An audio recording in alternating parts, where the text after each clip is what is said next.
রয়েছে দেখ 4 মানুষ কিরা আমন ধানের মধ্যে মানুষ তোলা জায়গা।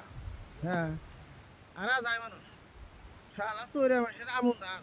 হ্যাঁ চৈরা মাসের আমন ধান আর আগের কামিয়া মাসের 5 বিঘা করে ক্ষেতের এই যে ইরি ধান সমান সমান হবো। এটা আমন ধানের চোদা, আমন ধানের চোদা হয়েছে। আমন ধান না এটা যে এই গাছ হয়েছে আমাদের হান্নারি বায়া যাবো গাছে ওঠা যাবো।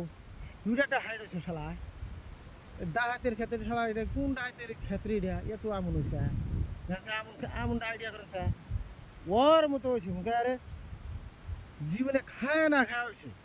হ্যাঁ খায় না খায় যাই আর ইয়ার মধ্যে আমি ঢুকছি আমার হাত তল করে হালা দিছে। হ্যাঁ আমি তলা গেছি গা গেছি এই যে দেখেন এই যে আমন ক্ষেতের মধ্যে আমি আমন ক্ষেতের মধ্যে একবার তলা গেছি দেখেন আমন না আমনটা তো ডাহাতের 20-30-40 মন করে পানি হবই।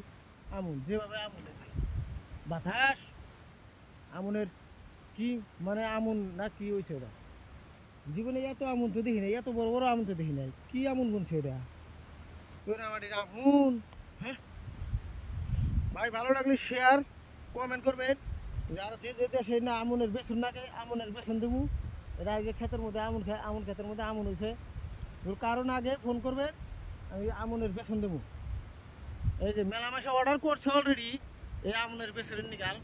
এবার আমন হয়তো বহুত জায়গায় বহুত বছর পরে হয়েছে খেতে বুনা দিয়ে গেছিলাম একদিন। আজকে খেতে আসা দিয়ে যে খেত বোঝাই আমন আমন আর কাইসা মোটামুটি আমরা আবাদ করছি। এবার কাইসাও যেরকম হয়েছে আমনও ওইরকম হয়েছে।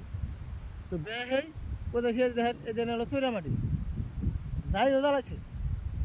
যাই জ্বালাইছে আর ওরা আমন আর কাইসা 3টা আবাদের হলো মালিক। এবার 1-2টা আবাদের না 3টা আবাদের মালিক। তো রাখছি ভালো লাগলে শেয়ার কমেন্ট করুন।